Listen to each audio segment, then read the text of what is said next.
saat ini saya bersama dengan Pak Junas Miradiarsya, Direktur dari Indonesian Basketball League. Mas Junas, gimana kabar Mas Junas? Baik, apa kabar lagi, Mas? Sehat-sehat? Alhamdulillah sehat-sehat ya. Semoga semuanya sehat-sehat Mas ya. Eh, Amin. kita langsung ngobrol aja Mas ini mengenai IBL 2021 karena di luar sana sudah santer sekali. Eh, Tim-tim juga sudah menyuarakan persiapan mereka, menceritakan persiapan mereka, strategi nanti mereka bagaimana nanti di IBL 2021. Dan mungkin yang pertama kali mungkin Mas Junas bisa menyampaikan juga bagaimana dari sisi operator ya IBL 2021 ini bagaimana persiapannya dan seperti apa nanti pelaksanaannya nanti. Sebelum begini, kan kita sudah mengumumkan rencana bukan kelanjutan musim ya kali ini, Iya. musim yang baru 2021 itu 15 Januari. Rencana kelanjutan yang kemarin 2020 karena belum sesuai rencana akhirnya udah kita selesaikan. Hmm. Nah, secara persiapan sebetulnya yang sudah kita lakukan untuk 2020 kemarin sudah menjadi modal besar. Artinya dari sisi protokol, lokasi, simulasi karantina kan kita tahu ya situasinya masih belum ideal. Jadi itu udah jadi modal besar. Kita tinggal meneruskan saja, Hmm. yang pertama. Kemudian yang kedua, situasi di awal tahun itu mudah-mudahan jauh lebih baik dari hari ini. Makanya kita terus berkoordinasi dengan pihak-pihak terkait gitu. Hmm. Untuk yang IBL 2021, Mas, nanti berita yang kita dengar ya dari luaran sana, apakah akan diadakan 4 seri aja? Betul, betul Mas Junas ya? Betul. Nah, tapi boleh dijelasin begini. Oke. IBL kan terbagi dua fase ya, regular kemudian playoff. Di dalam playoff itu nanti ada semifinal, final gitu ya. Hmm. Kita bicara regulernya. Regular series itu biasanya 8 series. Hmm. Setiap series itu ada 3 hari. Ya. Ya. Itu normalnya. Nah, hari ini sebetulnya sama. Cuman kita pack-kan gitu. Hmm. 4 seri, satu serinya itu 6 hari. Hmm. Gitu. Jadi sebetulnya gabungan kalau yang dulu seri 1, seri 2 tuh digabung. Ya. Ya. Kemudian menjadi 4 sebetulnya sama aja. Jumlah pertandingannya pun nggak jauh berbeda sama yang lalu. Hmm. Gitu. Hanya periodenya aja kita pendekkan. Kenapa?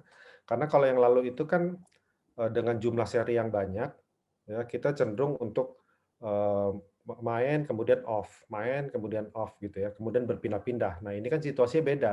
Kita harus pilih satu lokasi Hmm. ya yang tepat, kemudian bagaimana pertandingannya itu jedanya nggak terlalu panjang. Kalau setiap minggu kita off kan berarti mundurnya terlalu panjang. Ya. Di situasi seperti ini kita juga mikirkan format supaya kita khawatir kalau misalnya semakin lama ya, kan potensi resikonya juga semakin ada. Ya. Kita lihat juga di semua mungkin negara juga yang sedang menyelenggarakan ya, dia ada reformatting tuh supaya lebih pack ya, untuk menekan resiko gitu. Jadi menjadi 4 sebetulnya jumlah pertandingan dan pertandingannya sama. Jadi kalau umpamanya matematika saya nih Mas, mau dikoreksi nih, matematika saya menggambarkan dari penjelasan Mas Junas itu berarti mungkin setiap seri terjadi tiap 2 minggu sekali Mas ya? Mungkin ya? Setiap seri Setiap seri antara ya, satu seri ke seri lain ada jeda sekitar 2 minggu ya Mas ya? Untuk persiapan masalah bubble ini segala ini. oh nanti oke, jadi begini, yang tadi kan menjadi 4 series itu Iya, clear ya, sebetulnya iya, dipadatkan. iya. Nah, penyelenggaraannya itu kita sistem bubble juga seperti yang kita ketahui ya, jadi semua karantina satu tempat satu lokasi. Nah, ada 2 fase karantina ya. Yang pertama kita sebut fase 1 itu kita jalankan sekaligus seri 1, seri 2, seri 3. Oke. Ya. Jadi dia main 6 hari, kemudian dia off 3 hari. Main lagi 6 hari, Wow. kemudian off lagi 3 hari. Kemudian main lagi 6 hari. Jadi itu panjang tuh, Mas. Oke, oke, Itu fase 1. oke. Nah, selesai fase 1 itu ada break. Kenapa? Ya karena kan perlu Ya, pemulihan, perlu recovery. break. Kemudian juga di bulan Februari itu kan kita tahu ada Windows FIBA, FIBA FIBA qualifier Asia lagi. Cup. Ya, ya. Ya, di mana pemainnya juga mungkin akan menggunakan pemain lagi. Jadi kan kita harus atur. Ya. Ya, karena kan kita udah pastikan juga 2021 nanti pemain yang sekarang sedang berjuang untuk tim nasional nanti akan kembali ke klub. Ya. Nah, jadi kita ada 2 fungsi juga tuh break. Setelah break, itu masuk lagi fase kedua. Hmm. Karantina lagi semuanya. Untuk menjalankan seri 4, ya, 6 hari, kemudian dia break, masuk playoff, Hmm. kemudian semifinal, sampai final. Oke. Gitu. Oke. Jadi dibikin 2 fase, di dalamnya ada seri-serinya. Oke. Sebelum kita membahas mengenai jadwal pertandingan ini, Mas, tapi konfirmasi bahwa yang akan bertanding nanti 12 tim, Mas, ya, di IBL 2021 ini. Betul, 12. Kan tahun lalu itu 2020 10 ya dengan tim nasional ya. Ya, 9 plus Dan Indonesia kemarin ya. juga ya, Indonesia Patriots, maaf. Indonesia Patriots. Dan kemarin juga sudah diumumkan Indonesia Patriots kembali mengikuti IBL Hmm. musim 2021. Hanya squad-nya saja yang berbeda. Ya. Dia rencana menggunakan tim muda gitu ya. Timnas elite. Nah, ditambah dengan adanya klub baru dari Solo dan dari Bali.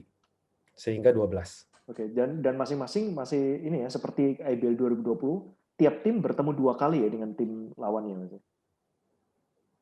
Ya. Oke. Ya. Oke. Mas, nah ini sekarang kita ngobrol tadi, berarti tadi penjelasan Mas, IBL mulai dari Januari sampai Februari itu untuk yang fase pertama ya. Kemudian Fase pertama. jeda mungkin kurang lebih berapa? 2-3 minggu ya, atau mungkin baru Maret ya, mungkin 3 fase minggu. kedua. 3 minggu ya. 3 minggu. Berarti kemudian Maret baru kemudian masuk yang fase kedua gitu. Fase 2. Oke, berarti antisipasi berakhirnya IBL 2021 ini kapan, Mas ya? Awal April? Awal April. Oke. Berarti Awal April. formatnya untuk playoff nanti adalah masih sistem gugur di putaran 1-2, tetapi untuk cuma hanya di final aja ya, di best of 3, Mas ya? Best of 3 di final, betul. Oke. Oke. Ya. Nah, oke. Mas, ini kan kita udah terima kasih ya mengenai jadwal tadi. Sekarang kita tanya mengenai yang step by step-nya ini menuju ke IBL 2021. Kemarin baru saja diadakan mengenai IBL Rookie Combine ya. Dan kemudian nanti rencananya insya Allah mungkin tanggal 30 nanti Mas ya, kalau nggak salah akan ada draft Tanggal 30. rookie ya. Ya. Bagaimana Mas Yunas melihat ini? Mungkin masalah rookie ini Mas Yunas menilai selama 2-3 musim terakhir ini bagaimana, dan apa yang bisa diantisipasi oleh para fans basket dengan kelas yang baru ini di IBL 2021? Oke, yang pertama IBL Rookie itu sebuah program jangka panjang. Ya. Jadi kita mesti lihat per musimnya itu selalu kita lakukan evaluasi sehingga musim berikutnya itu improve lagi sampai dia sempurna. Ya. Sempurnanya itu definisinya banyak, dari sisi jumlah dan dari sisi kualitas. Sehingga klub-klub yang menggunakan itu udah dipastikan memiliki pemain yang sesuai standar yang diinginkan gitu ya. Nah, tahun ini untuk ke 2021 tetap kita jalankan program rookie. Dan menariknya, meskipun situasi pandemi gini ya, jumlahnya terus meningkat. 2 musim yang lalu itu jumlah pesertanya 28, ya. Tahun lalu itu 32, hari ini 39, gitu. Dari sisi jumlah terus meningkat. Program Rookie Combine yang sekarang kita modifikasi. Biasanya kan Rookie Combine kita masukkan dalam satu camp gitu ya. Mereka ada showcase 3 hari. Nah, ini karena situasi pandemi, untuk menekan risiko kita tidak adakan camp-nya. Tapi semua kandidat itu kita minta membuat video. Ya. Videonya itu disubmit. Nah, ini salah satu yang kita improve juga di tahun ini, Mas.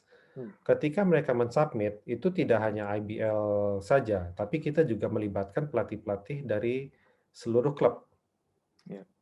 Ya, untuk melakukan kita sebutnya verifikasi lah, sehingga semua pemain yang masuk itu udah di screening dulu, ya, fondasinya, kemudian kualitasnya itu bisa dilihat bersama-sama, terbuka, dan semua bisa saling menilai.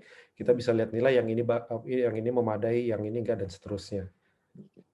Nah, nanti semua hasil yang verifikasi itu akan dipilih di IBL draft tanggal 30 nanti. Gitu. Sama ada tambahan kan di musim lalu juga ada mengenai rookie itu ada yang jalur bebas rookie, ya ada juga yang kita sebut kemarin rekomendasi. Ya, rekomendasi itu kan untuk memfasilitasi klub yang memang mempunyai baik dia punya pemain yang dia bina sejak kecil, sejak muda ya, ataupun yang tidak memiliki, tapi setiap klub itu punya hak untuk mengusulkan nama yang direkomendasikan secara langsung, gitu. Mas, ini tentunya fans basket tertarik tadi mengenai mungkin oleh karena pandemi ini ya, jadi seleksi untuk mengikuti draft rookie combine ini melalui video gitu. Tapi untuk video ini apakah ada arahan tertentu terlebih dahulu dari IBL seperti apa gerakan-gerakannya atau apa skill apa yang mesti ditonjolkan di video itu, atau semua orang hanya bisa membuat video sendiri-sendiri aja sesuai dengan apa yang mereka mau gitu, Mas? Ada basic-nya ya, tapi kita nggak melakukan video scrimmage gitu ya, atau video game. Ini kita hanya melihat basic individual skill-nya saja. Gitu. Kemudian kita juga melihat referensi dari nama tersebut dari misalnya apakah dia pernah bermain di Liga Mahasiswa, apakah dia pernah bermain di Pengcap atau Pengprov. Makanya kan kita juga berkoordinasi dengan Perbasi gitu ya. Kita juga berkoordinasi dengan Timnas, karena kan kemarin Timnas sempat melakukan seleksi juga. Jadi banyak juga nama-nama yang ada di daftar tersebut yang ada di sini. Jadi banyak yang kita lakukan untuk menggantikan proses si rookie camp-nya itu. Oke. Nah, sekarang kita beralih ke salah satu terobosan lain, Mas, ya, dari IBL 2021 atau menjelang IBL 2021 ini. Beberapa waktu yang lalu IBL menerbitkan nama-nama dari free agent dan juga restricted free agent gitu. Mungkin Mas Dinas bisa memberikan mungkin alasan ya kenapa IBL ini mulai menerapkan hal ini, mempublikasikan nama-nama tersebut. Oke. Prinsipnya gini, saya dari liga itu pengen juga nggak hanya memberikan pertandingannya ya, suguhan pertandingannya, tapi kita ingin juga mengedukasi masyarakat untuk terinformasi lebih dalam tentang apa peraturannya, definisi pemain itu apa, siapa pemain, termasuk hal ini, siapa pemain yang sudah selesai kontrak dan siapa yang bisa dikontrak gitu ya. Jadi itu prinsipnya, kita ingin edukasi. Yang kedua, kita juga pengen transparan. Ya, pemain yang sudah selesai kontrak itu kita akan rilis. Kemudian pemain yang restricted agent, unrestricted agent itu juga kita buka. Ada dua fungsi. Supaya klub itu terinformasi secara clear mana pemain yang bisa dinegosiasikan. Ya, kalau sebelumnya kan mungkin ya mencari informasi sana sini gitu. Nah, begitu kita buka daftarnya, itu memudahkan mereka.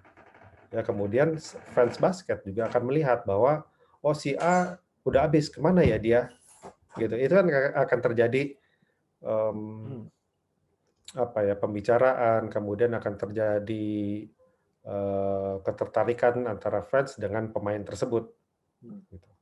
Nah, ke depannya kita akan juga lakukan transparansi terhadap banyak hal gitu ya, supaya itu tadi yang awal, fans basket bisa melihat nih seluruh kegiatan di dalamnya IBL sendiri. Dan kalau kita bisa merujuk pada NBA, masih banyak lagi Mas ya nanti hal-hal yang perlu dibenahi ya, seperti kayak salary cap dan lain-lain gitu Mas ya. Banyak. Kita menuju ke sana Mas. Maksudnya kita tahu kalau gap sih ya begitu ya, gap. Tapi paling enggak kita harus punya motivasi setiap tahun itu selalu improve. Ya. Improve menuju idealnya seperti apa. Banyak sekali kita juga beberapa minggu lalu kita udah share juga ke klub-klub ya mengenai rencana jangka panjang kita. Jadi blueprint 5 tahun kita ke depan seperti apa. Nah, itu salah satunya yang Mas Ridwan tadi bilang. Bagaimana nanti kita menjelang salary cap, bagaimana nanti kita menjelang pertandingan yang lebih ideal untuk para klub. Tapi itu kan semua harus ada prosesnya ya. Nah, inilah setiap tahun ini kita coba. Mas, ini kita menuju ke pertanyaan-pertanyaan terakhir nih, masih terkait dengan persiapan IBL 2021. Mengenai fase pertama dan fase kedua untuk IBL 2021 ini, untuk lokasinya, apakah sudah ditentukan, Mas? Oke. Untuk fase pertama 90% di Jakarta, Mas. Oke. Di Kelapa Gading. Oke, Mahaka Square ya. Mahaka Square. Kenapa? Karena yang tadi saya bilang di awal, kan untuk menjalankan ini kita pakai modal yang sudah kita siapkan di 2020, di mana waktu itu kan rencananya di Kelapa Gading. Ya. Kemudian untuk fasilitas karantina atau sistem bubble itu memang paling ideal saat ini di lokasi tersebut. Kenapa? Karena hotel dan lapangan pertandingan itu menjadi satu. Ya, itu akan mudah-mudahan meminimalisir risiko. Fase 2 sedang kita lihat nanti. Apakah tetap di Jakarta atau kita ada 2 kota lain lagi yang bisa menjadi opsi. Oke. Dan tentunya kalau Mas Yunas tadi katakan yang fase pertama itu kan bukan cuma hotel dan lokasi pertandingan aja, tapi kan ada fasilitas pendukungnya juga Mas Yunas ya, yang mulai dari supermarket ada di sana, kemudian ada istilahnya ada fasilitas toko-toko lainnya gitu. Dan ini yang mungkin bisa jadi pertimbangan juga untuk mencari fase kedua gitu Mas Yunas ya. Iya, tapi nggak bisa ke sana loh, Mas. Iya, semua ditutup. Oke. Iya, jadi meskipun itu kita akan blok semua hotelnya itu, jadi akses lift-nya, lobby-nya, wing hotelnya itu ada dedicated.